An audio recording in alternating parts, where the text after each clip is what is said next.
राजस्थान की धरती टोंक जिले का एक छोटा सा गांव लांबा, जहां से शुरू हुई एक ऐसी कहानी जिसने पर्यावरण संरक्षण को एक आंदोलन में बदल दिया। ये कहानी है विष्णु लांबा की, जिन्हें आज दुनिया ट्री मैन ऑफ इंडिया के नाम से जानती है। ये रिपोर्ट आप देखिए। लांबा गांव में जन्मे विष्णु लांबा का बचपन प्रकृति के बीच बीता। मात्र 5 साल की उम्र में उन्होंने अपनी मां के साथ पहला पौधा लगाया और यहीं से उनके जीवन की दिशा बदल गई। यही क्षण उनके जीवन की दिशा तय कर गया। उनका बचपन सामान्य खिलौनों से नहीं बल्कि पौधों से जुड़ा रहा। एक समय ऐसा भी आया जब पौधों के प्रति लगाव उन्हें पौधा चोर विष्णु तक कहा जाने लगा, जो आगे चलकर एक मिशन में बदल गया। माँ द्वारा कल्प वृक्ष के 3 पत्तों का दिया जाना उनके जीवन का टर्निंग पॉइंट बना। यहीं से श्री कल्पतरु संस्थान की विचारधारा का बीज पड़ा। पौधे उगाने पड़ेंगे, पौधे बचाने पड़ेंगे, पौधे लगाने पड़ेंगे, तभी जाकर के ये धरती हरी भरी हो सकती है, सुरक्षित रह सकती है, संरक्षित रह सकती है। मैं निवेदन करना चाहता हूँ कि श्री कल्पतरु संस्थान के माध्यम से जितने भी अभियान चल रहे हैं देश में, दुनिया में, उन अभियानों में जितने भी प्रत्यक्ष अप्रत्यक्ष रूप से लोग जुड़े हुए हैं, उन सभी की ताकत थी कि बिना किसी सरकारी अनुदान के 1.5 करोड़ से अधिक पौधे लगाकर संरक्षित किए गए। पिछले 31 वर्षों में ये चमत्कार तभी संभव हुआ है जब आपकी सहभागिता उसमें निस्वार्थ रूप से सुनिश्चित हुई। पारिवारिक संस्कारों ने आध्यात्म के करीब लाने का काम किया और फिर सन्यासियों के साथ निकल पड़े।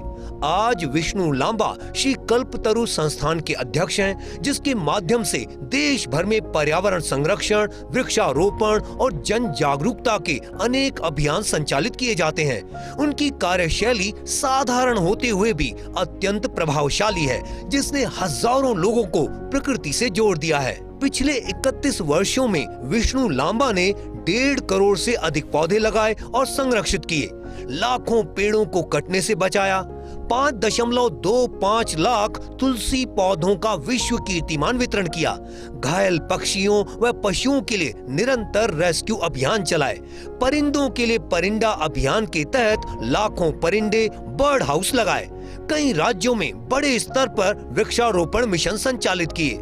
वे प्रतिदिन कम से कम 1 पौधा लगाने का संकल्प निभाते हैं और कभी चूक होने पर अगले दिन 2 गुना पौधारोपण करते हैं। गर्मियों के महीनों में बेजुबान पक्षियों के लिए, परिंदों के लिए परिंदा अभियान चलाकर लाखों परिंदे, बर्ड हाउस, पानी की टंकियां इत्यादि लगाते हैं और वितरण करते हैं। ट्री मैन का कार्य अब अनेक अभियानों के माध्यम से देश और दुनिया के अनेक महत्वपूर्ण स्थलों पर चलाया जा रहा है। विष्णु लांबा के प्रयासों से इको फ्रेंडली विवाह जैसी अवधारणा को बढ़ावा मिला। मंचों पर बुके की जगह पौधे भेंट किए जाने लगे। चाइनीज मांझे से घायल पक्षियों के लिए नियमित चिकित्सा शिविर शुरू हुए। राजस्थान में ऊंट संरक्षण अभियान को बल मिला। कई राज्यों में पर्यावरण जागरूकता कार्यक्रम शुरू हुए। यही नहीं, उन्होंने शहीद परिवारों, क्रांतिकारियों और ऐतिहासिक स्थलों पर वृक्षारोपण कर पर्यावरण को राष्ट्रीय भावना से जोड़ा। बाल्यकाल से प्रकृति को परमात्मा मानकर उसकी हिफाजत में जुटे लांबा के अथक प्रयासों से समाज में पर्यावरण संरक्षण को लेकर एक नई क्रांति का सूत्रपात हुआ है। यही कारण है कि विष्णु लांबा को अब तक कई पुरस्कार मिल चुके हैं। इसमें 500 से भी अधिक राष्ट्रीय एवं अंतर्राष्ट्रीय पुरस्कार, राजीव गांधी पर्यावरण पुरस्कार, अमृता देवी बिश्नोई पुरस्कार, विभिन्न सरकारी एवं सामाजिक संगठनों द्वारा सम्मान मिला है। महाराष्ट्र सरकार की ग्रीन आर्मी के ब्रांड एम्बेसडर रहे। हमारे जो श्री कल्पतरु संस्थान की आगामी जो योजनाएं आ रही हैं, नक्सल ग्रीन मिशन है, ग्रीन बचपन अभियान है, और भी कई सारे जो अभियान हम लेकर के चल रहे हैं, उन सब अभियानों में इंडो नेपाल ग्रीन मिशन, इन सभी में आपकी सहभागिता सुनिश्चित हो। निश्चित रूप से हमें पूर्ण विश्वास है कि श्री कल्पतरु संस्थान का जो संकल्प है 2047 तक, जब भारत आज़ादी के 100 वर्ष पूर्ण कर रहा होगा, देश के 100 चिन्हित गाँवों को पर्यावरण दृष्टि से आदर्श ग्राम बनाते हुए 5 करोड़ पौधे लगा करके इस मातृभूमि के प्रति समर्पित करने का। इसके अलावा भी विष्णु कई बड़े अभियानों का नेतृत्व कर चुके हैं। संयुक्त राष्ट्र पर्यावरण कार्यक्रम के वरिष्ठ अधिकारी भी उनके कार्यों की सराहना कर चुके हैं। यही नहीं, ट्री मैन ने आजादी के बाद पहली बार देश के 22 राज्यों में भ्रमण कर 56 से अधिक क्रांतिकारियों के परिवारों को तलाशा, शहीदों के जन्म और बलिदान स्थलों पर पौधे लगाए और सभी क्रांतिकारी परिवारों को भारत रत्न पूर्व राष्ट्रपति स्वर्गीय प्रणब मुखर्जी, लोकसभा अध्यक्ष ओम बिरला जैसे कई सम्माननीय नागरिकों से मिलवाया। वे अमिताभ बच्चन और रवीना टंडन के साथ महाराष्ट्र शासन की ग्रीन आर्मी के ब्रांड एम्बेसडर भी रह चुके हैं। ट्री मैन कभी अकेले थे, लेकिन आज लाखों वॉलंटियर उनकी मुहिम का हिस्सा बनकर पर्यावरण संरक्षण जैसे अनेक सामाजिक सरोकारों में योगदान दे रहे हैं। उनके प्रयासों से इको फ्रेंडली वेडिंग संपन्न कराई जा चुकी है, जिसमें दहेज नहीं लेकर कन्यादान में सिर्फ कल्प वृक्ष के 2 पौधे लिए गए, जिसमें ससुराल पक्ष ने इस पहल से खुश होकर एक ट्रैक्टर पौधे दिए। बारातियों को भी विदाई में पौधे दिए गए।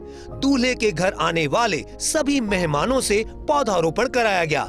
डिस्पोजल ग्लास के स्थान पर मिट्टी का कुल्हड़ और डिस्पोजल प्लेट्स के स्थान पर पेड़ के पत्तों से बनी पत्तल का उपयोग किया।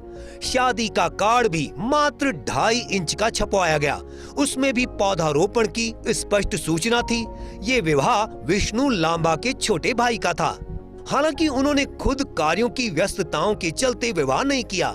पर्यावरण विरोधी योजनाओं को रुकवाने के चलते अनेक बार उन पर जानलेवा हमले भी हो चुके हैं, लेकिन उनका काम नहीं रुका। चंबल के कुख्यात डकैतों को मुख्य धारा में लाते हुए पर्यावरण संरक्षण से जोड़ने के बाद अब विष्णु लांबा सरेंडर कर रहे नक्सलियों को वन बंधु और वन मित्र बनने पर गंभीरता से काम कर रहे हैं। सरकारों को भी ऐसे पर्यावरण कार्यकर्ताओं का मनोबल बढ़ाना चाहिए। हरियाणा और राजस्थान जैसी योजनाओं से उन्हें जोड़े, ताकि करोड़ों पौधे लगाने की घोषणाएं जमीनी स्तर पर फलीभूत होती दिखाई दे। विष्णु लांबा का मानना है कि जिसने जीवन में 5 पेड़ नहीं लगाए, उसे अपने अंतिम संस्कार का अधिकार नहीं होना चाहिए। बहरहाल अब विष्णु साल 2047 तक भारत के 100 चयनित गांवों को पर्यावरणीय आदर्श ग्राम बनाने और 5 करोड़ पौधे लगाने का लक्ष्य लेकर निरंतर कार्यरत हैं। Bureau report, first India news, Jaipur.